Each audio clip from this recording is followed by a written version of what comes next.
Welcome to the deep dive. Today, you and I are going to unpack a really significant story. It's about Laika, the first animal to actually orbit the Earth. Yeah, it's a story that's both, a massive technological jump Right. and also just incredibly poignant. Yeah, and the goal isn't just the facts, but digging into what it all meant and, well, some of the tough questions it still raises today. Definitely. It's not just history, is it? It's about science, the Cold War, ethics, and this one little dog kind of caught in the middle of it all. Makes you think. It really does.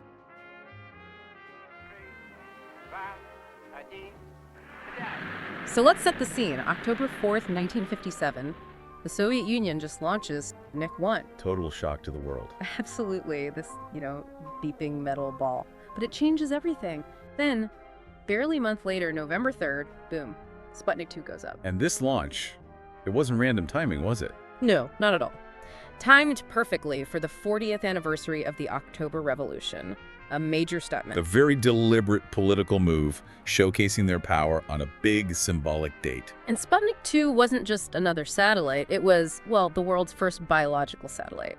And it carried Laika. Our main character, so to speak. Right. Now, Laika, her original name was actually Kudryashka. Means little curly one. That's quite sweet, isn't it? Yeah, but they renamed her Laika, which means barker. What's interesting from the sources is how they actually picked her. It wasn't automatically dogs, right? No, initially they were looking at rats, mice, Yeah. even monkeys were considered. Monkeys seem like an obvious choice, maybe. Similar to humans. You'd think so, but apparently dogs were seen as calmer, easier to train for confinement compared to monkeys. Ah, okay. And there's also a suggestion, maybe a PR angle, that the Soviet leadership felt dogs were more, beloved. That a dog hero would play better internationally. That makes sense. A brave dog venturing out there. It pulls at the heartstrings more than a mouse, maybe. Probably. And the selection process itself was pretty specific. Yeah, tell us about that. They had physical requirements. They did. Looking for dogs around 5 to 6 kilograms. Not too big, not too small. Okay. And interestingly, they actually preferred strays, like Laika was. Mixed breeds over pedigrees. Why strays? Seems counterintuitive, maybe. Well, the logic was that strays would be tougher, more resilient, more used to hardship and stress than pampered pets. Right, street smarts, almost. Accustomed to survival. Kind of, yeah. So they started with about 10 dogs, apparently. And narrowed it down. Down to 3 finalists, Albina, Laika, and Muka. Okay, and each had a story. Right. Albina had actually flown before, twice, on suborbital rockets. And she just had puppies. So partly because of that, partly her experience, she was designated the backup. Okay, makes sense. What about Muka? Muka had a slight issue. Apparently her legs were a little crooked. Seriously? That disqualified her. Well, the thinking was it wouldn't look good in the official photos they wanted to release. Wow. So aesthetics played a part even then. Seems so. Muka ended up being used for ground tests, testing the life support systems and equipment. Tough break for Muka. And there was something about color, too. Yeah, they preferred white or light-colored dogs. Why's that? Simply better visibility. They'd show up more clearly on the early camera and video technology they had inside the capsule. Huh. So many factors. Practical, political, even visual. It really was a complex calculation. And the spacecraft itself, Sputnik 2, was a beast compared to Sputnik 1. Much bigger, right? Oh, yeah. Like 4 meters tall, 2 meters wide at the base, weighed half a ton. So that extra size was for... For scientific instruments, sure, but crucially for the sealed, pressurized cabin for Laika. And the main point of sending her, the core goal. Fundamentally, it was to prove that a living creature could survive launch, could survive being in orbit, could handle weightlessness. That was the big unknown. So they had systems to keep her alive. Food, water. Yes, basic life support. Food and water were apparently provided in a sort of jelly form. Jelly. Why? To make it easier to dispense and consume in zero gravity, presumably. Less likely to float around. Right. Practicalities of space. But, and this is absolutely crucial, and all our sources are clear on this, Yeah. there was never any plan to bring Laika back. Never. No. The technology for re-entry and safe landing from orbit simply didn't exist in 1957. They couldn't do it. So they knew from the start. They knew it was a one-way trip. Her mission was to see if survival was possible, which was a prerequisite for even starting to develop return technology. Her fate was sealed before she left the ground. That's incredibly heavy, knowing that going in. It is. It hangs over the whole story. So November 3rd, 1957, launch day, Laika's put in the cabin early in the morning, Moscow time. Around 5:30 a.m., yeah. And she's wired up with Oh. sensors. Yeah, fitted with sensors to monitor everything. Her pulse, breathing rate, blood pressure. They even had an ECG for her heart's electrical activity and body temperature. Early biomedical telemetry, really. And this data starts coming back. Yes, transmitted back to Earth. And it showed, well, exactly what you might expect during a rocket launch. Extreme stress. Oh, yeah. The G-forces at liftoff caused her heart rate to spike massively, 3 or 4 times her normal resting rate. Understandable. But then, once she reached orbit, the weightlessness phase, her heart rate did start to come down. Okay, so she started to adapt. It seemed like it, but it took a long time. Yeah. About 3 times longer for her pulse to settle in space than it did during their ground tests, their centrifuge runs. So the adaptation was slower, harder in the real environment. Apparently so. Her movements were reported as moderate initially, slow, brief movements. And the ECG, the heart readings, didn't show any immediate pathology, no signs of a heart attack or anything right away. So for the scientists on the ground, this initial data must have seemed promising. Probably a huge relief initially. Proof of concept. A living organism can survive launch and function in weightlessness. It validated the whole idea. But yeah, things went wrong. Tragically wrong. What happened? The life support? The air regeneration system, the part making oxygen, was designed to last about 7 days. That was the plan. Okay. But there was another critical system missing, or inadequate. Temperature control. They couldn't regulate the heat inside the cabin? Exactly.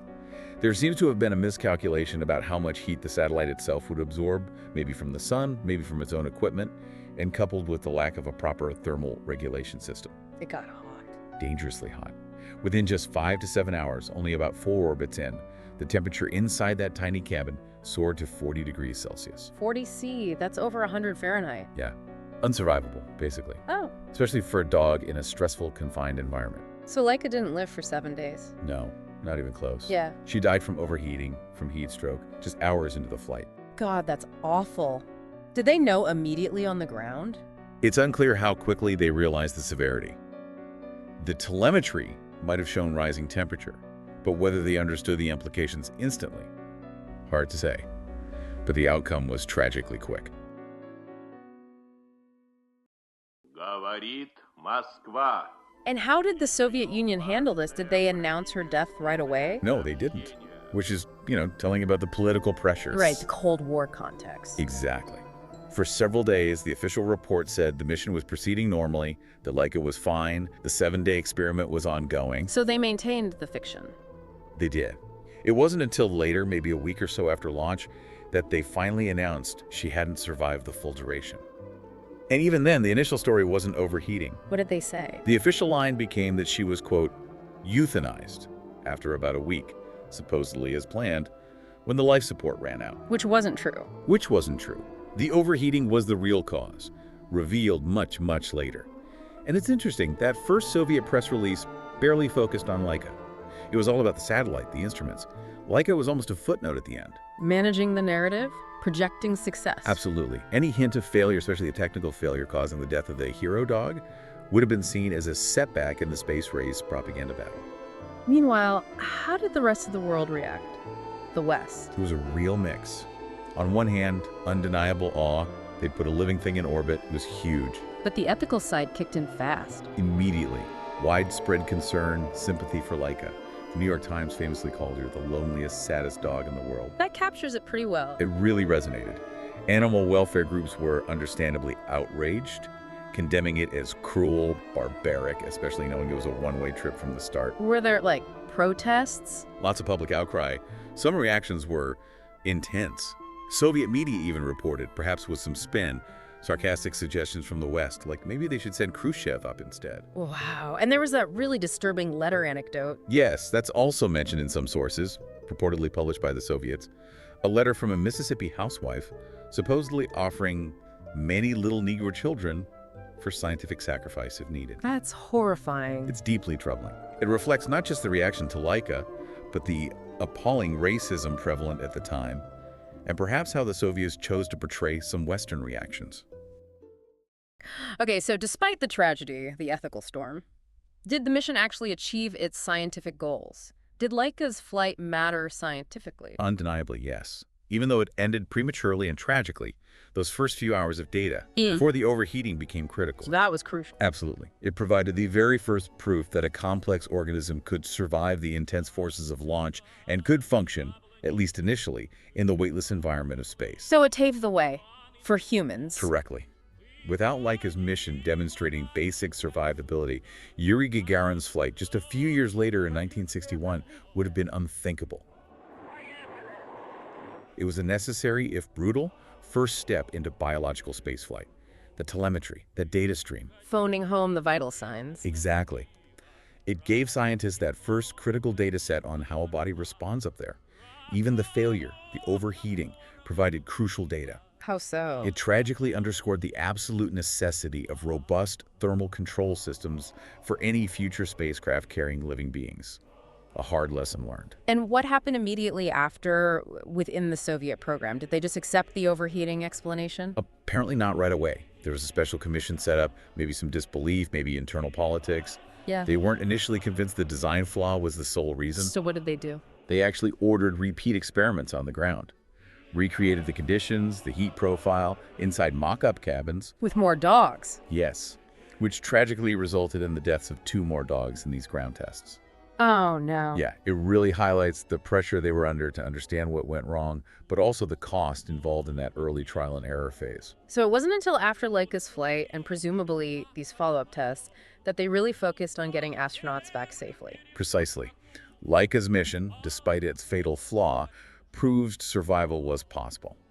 The next logical and now urgent step was developing reliable re-entry and recovery systems, Which led to? which led directly to the development of the Vostok spacecraft systems and eventually the successful flight and return of Belka and Strelka in 1960. The first living beings to orbit the Earth and come back alive. Exactly. A direct technological consequence built upon the sacrifice of Laika and those other dogs. And Laika herself, her legacy, how was she remembered? She's definitely not forgotten. She's become this enduring symbol. In 2008, they erected a monument in Moscow. It's quite striking, about 2 meters tall. What's it depict? It shows a rocket that sort of morphs into a human hand, and the hand is gently holding Laika. Wow, that sounds really poignant. It is. It captures both the technology and the living creature at the heart of it. She's really entered popular culture, too. She represents that pioneering spirit, but also the deep ethical questions. Which brings us squarely to those philosophical questions. I mean, the big one. Was it justified, knowing it was a one-way trip? That's the crux, isn't it? Weighing the immense scientific gain paving the way for human space exploration against the deliberate sacrifice of an animal who had no choice. Where do you draw that line? Especially when the fatal outcome was known in advance. It wasn't an accident they couldn't foresee. The return part was impossible from the outset. Right. And it forces us to look at our relationship with animals in science. How much risk, how much suffering is acceptable in the name of progress? It's still debated today in different contexts. In the different reactions you mentioned, East versus West, what does that tell us about cultural values, maybe? I think it highlights different perspectives. The Soviet focus, at least publicly, was heavily on the national achievement, the technological prowess, pushing boundaries. Well, in the West, there seemed to be more immediate, widespread empathy for the animal itself. Yeah, a stronger public discourse around animal welfare and rights seemed to drive much of the Western reaction. It shows how cultural backgrounds shape how we even frame these events, what we prioritize. Okay, one more tricky ethical point. Her actual death, the overheating, was technically a system failure, right? Unintended in that specific way. Correct. The plan wasn't for her to die that quickly from heat stroke. The plan was essentially for her to die later when life support ran out, or perhaps via a planned euthanasia, though the Soviets claimed the latter after the fact. So, does the intention versus the actual cause matter ethically? Would it have been better or worse if she had lived the 7 days and then been euthanized as initially claimed? That's a really tough one. You could argue planned euthanasia might prevent prolonged suffering, making it more humane in a narrow sense, but the fundamental issue remains. The decision to send her on a mission with 0 chance of survival. Does the method of death significantly alter the core ethics of that decision?